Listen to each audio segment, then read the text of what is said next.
તો આ તરફ સુરતથી સમાચાર, જ્યાં સુરત જિલ્લામાં ગેસ સિલિન્ડર મેળવવા માટે ગ્રાહકોની લાંબી કતારો જોવા મળી છે।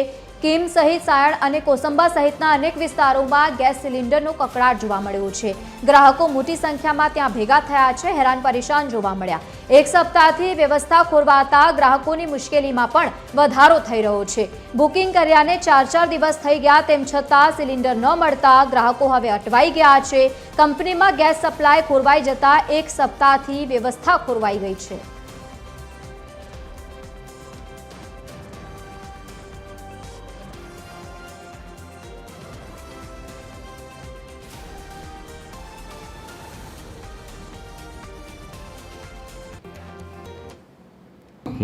તમારે કોઈ અફરાતફરી કરવાની જરૂર નથી। આ ઉપરથી મેન્ટેનન્સ નથી ગેસની બોટલનો, એટલે આ પ્રોબ્લેમ આવે છે। આમાં એજન્સીનો તો કોઈ વાંક જ નથી।